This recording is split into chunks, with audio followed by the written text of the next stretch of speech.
Akong nasawayan diha sa atong provincial hospital, no?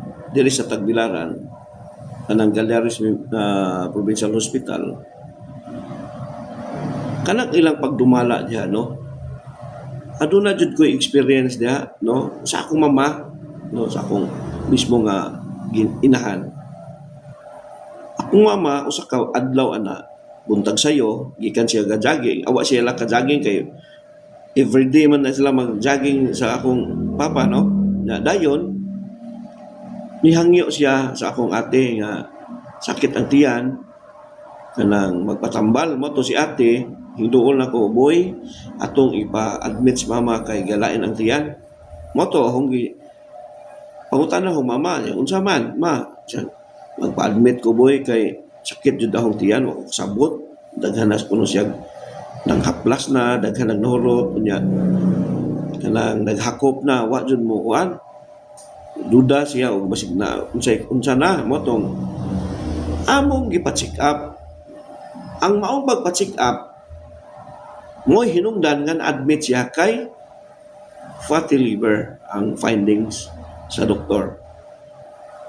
Tuod man, man takibaw, unsa nang sakita, kaya di man talagi, man tamakon sa mga healthcare, no, nga, unsa din na siya. Moto, ang nag-atiman kasagaran sa akong mama, kanang dili mga Pilipino, no? Mga Indiana o Indiano ang magkuan, nagbantay niya ang doktor, tagsara, hong iingnan, hong ate, o kinsa may doktor, ana, mingon hong ate, wa ko kaila, boy, basta kay gamay nga bayi mo, ana, ba? Tuon man, to make the story short, akong mama, pagka-admit, daghagtambal resita, among gipalit, unsang pagkahitabuang akong mama magsige na magkatulog, di maglugos ng buka, luya na ang lawas, maglisod ng istorya, murag na stroke, no? Murag na stroke mama kay maglisod ng buka yung mama, kuan naman siya kanang lahi naman. Kung unsa man ang klaseng tambal nga gipatumar ana nga nang unsa man na si mama, ingon kuno pud ang sulti sa doktor, side effect. Kung sa side effect, katarong-tarong ni mama hingan sa ospital. Nganong ingon ana man na. So hingabot buntog mga hapit buwan. So ingkog basig gimingaw na si mama sa atua, papauli ana, pananghid sa doktor, mo discharge ta. Tuod man pagka abot og isang buwan, min discharge me. So dito na natingan ako sa akong mama.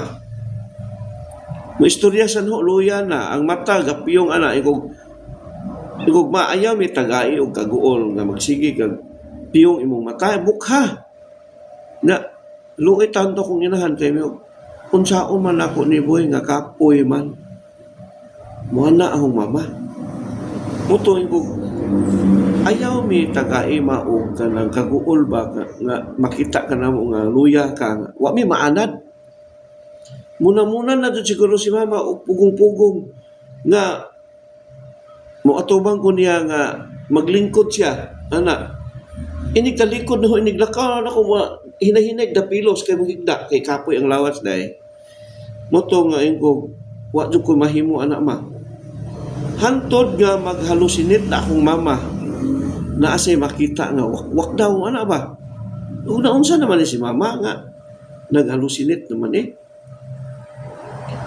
tungod ba ni sa tambal nga unsa man din unsa ka drugs nga gipatumar ani wala ko ba kaya ako wa jud ko zero jud ko anong mga inunana no wa jud ko background mo na matambal-tambal mo na nga kita kay natudlukan man taon sa pag deliverance mingon man to ko mama i-deliverance ko boy mo to nga unsa may nakita nimo mangutana ko sa ko mama unsa nakita nimo kay aron ako ka kuan sa sakto nga deliverance.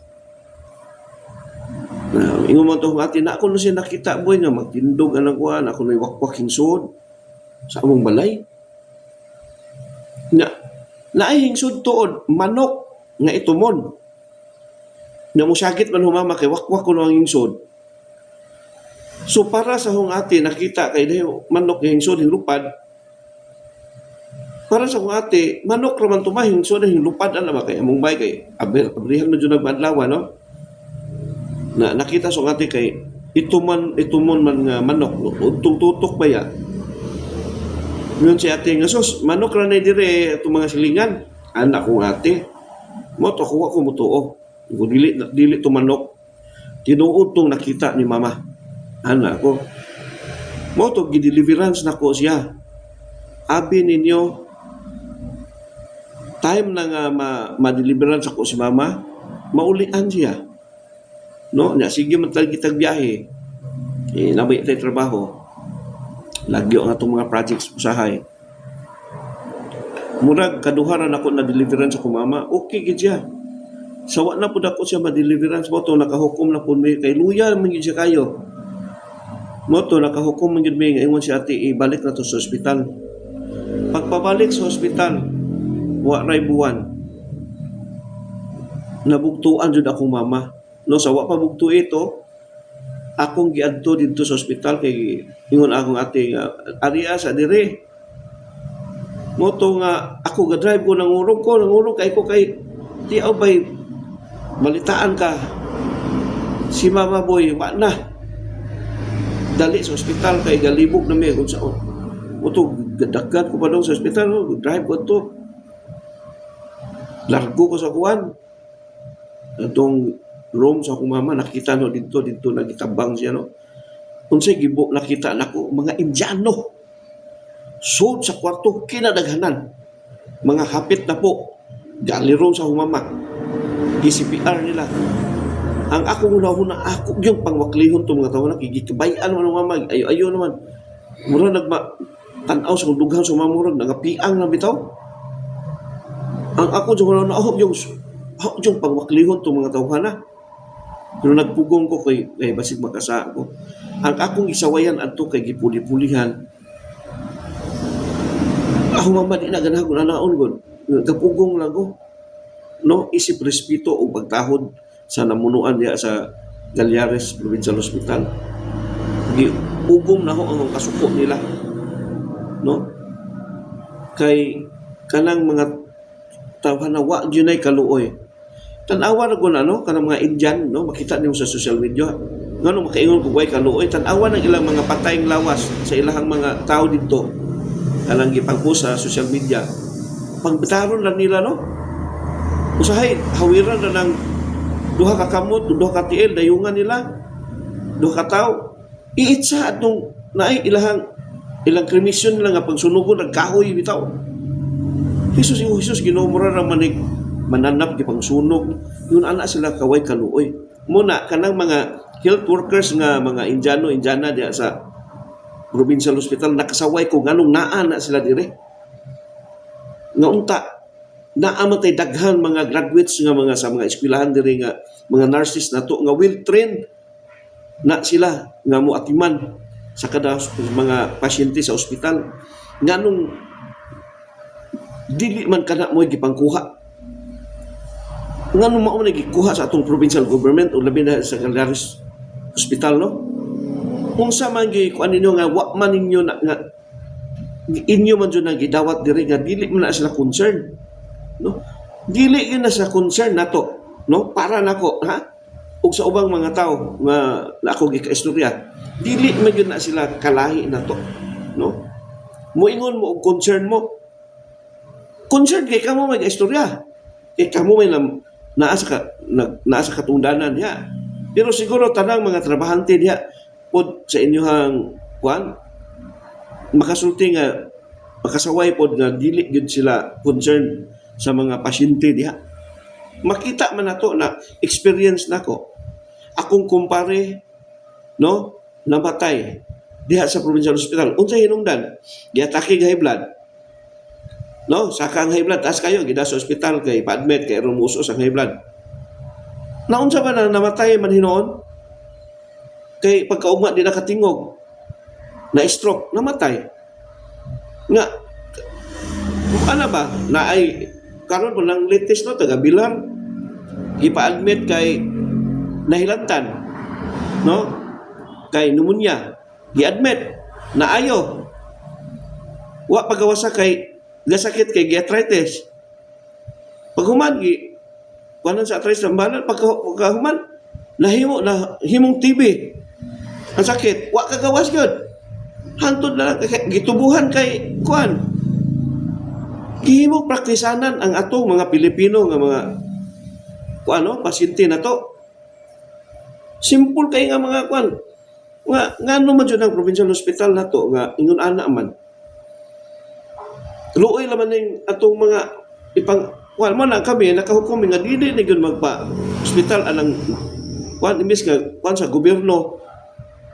Sama nang kuan sa gobyerno pero tagalaing nasod man ang gihimong mga health workers diha. Wa man tani man against ana nila pero nakasaway kita nila, no? Ibutang na lang nga against ko.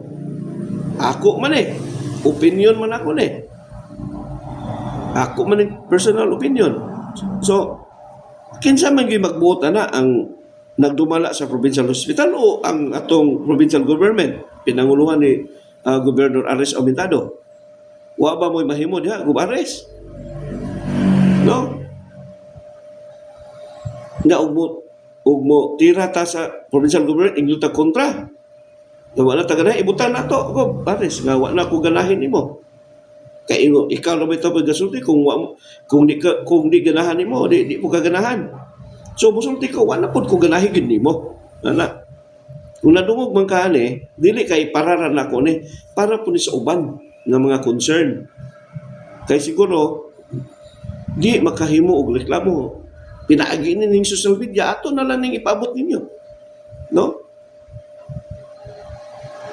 Wa na lang mo mahimo ana kadaghan nato no nga mga graduates sa mga eskwelahan diri nga mga nursing student will train do sa mo graduate na train na sila unsaon pagkuan gani ang atong mga nursing diri nga mga will train daghan napasaran nga mga mga NC1 NC2 sa mga train na sila sa mga healthcare service no asa naman sila nang abroad kay why saktong programa para sa mga skilled workers dire sa mga health workers skilled nato dire ang atong mga doctors imbis kay daghan kay mga mayong doctors nato dire tuwa na sa gawas nang abroad na kay why maayong oportunidad dire gamay sweldo why mga saktong facility dili magamit ang ilahang mga expertise nila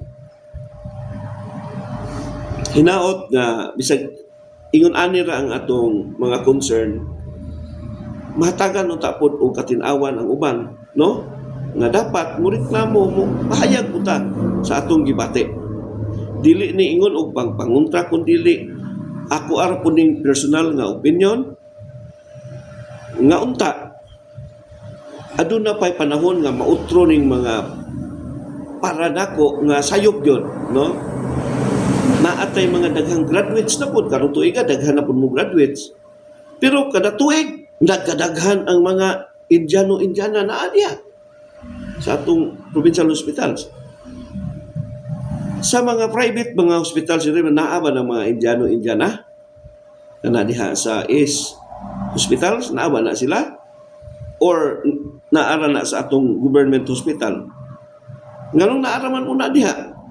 Nga unta ka nang para sa government hospital para raman po na unta nato no nga mga para sa atong mga new graduates raman unta po na aron na diha mag-practice sa mga healthcare services unsa nila pagkuan no aron mabansay po sila so hinaut unta nga kitang tanan kining tanan nga mga concerns mahatagan o pagtagad no kay kita nagkinahanglan kita saktong serbisyo gid unta sa atong mga labi na sa health nato no ngon ta dita makulbaan mo anha ta sa atong provincial hospital abi ninyo karong panahon na dinigyo asa man layong igagaw na nahagbong sa kahoy giinglang ipa-admit ato sa provincial ning dumili gyud dili ko magpa-admit ya. Kay daghan siyang nadunggan. Once nga ma-admit sa hospital, mamatay. Kay di na pagawason man nila. Kay paningkamutan man lagi ko mamatay. Wa ko kay bao kung sa katinuod. Kay sa akong experience, dito man dyan namatay akong mama. Gani, ang death certificate sa akong mama, dugay na release kay ang doktor di mo pirma. Nga naman, gamay na lagwa nga mukihag yung ko anak nila atong panahon na. Pero nawa lang tungod kay nagbangutan mi. No? Gamay na lang yung kuwang. Namatay na akong mama. Wa pa release sa death certificate kay ang doktor wa mo pirma. Gamay na lang ko kuwang nga ug makatuon makaila ko sa doktor. Sulungon ginaho sa ilang bay. Sulungon gito na kung unsay problema nimo dok. Ngano di ka mo pirma? Kung naara na diri nagpuyo sa Bohol, aw dyan nga naon. Masig na pa sa Cebu. Basta Visayas lang. No, doon na yun. Kay tungod to sa akong kalagot, di pa ganit na mapirmahan, mo aksyon na yun ko. Mao gito akong plano atong panahuna. Pero namalandong ko nga di unta mahitabo. Kaya ron, di ko maka-insulto og tao. Unya, nagpugong ko kay nagbangutan lagi mi. No? Girespeto na ko ang haya sa akong inahan. Nga, bisag sa ihang haya, nagbehave yun ko, no? Nagbehave ko kay isip ang respeto sa haya sa akong inahan. Ang ako na lang gikuan nga dili na mo di mitag iya sa kinabuhi, no? Akong gikuan adto nga gikuha na siya, gikan mo, no? Panahon na to nga modawat mi nga ang akong mama gibawi na dili na mo. Dili na siya para namo. Una na o pagdawat to. Bisag sakit tong panahon na. No? So mao na ang akong mga experience anang hospitala. Wa gyud mamao para nako mamao ang pagda. Daghan mga Indiano-Indiana nga lagi kanang mga dili concern nato para nako. So guys, no mao lamang ni ang akong mapaambit ninyo. Inaot ni kini mahatagan og pagtagad. Base na lang sa atong mga ipamahayag diri sa social media. Daghang salamat ug may buntag kanatong tanan. Dalaygon ang Dios.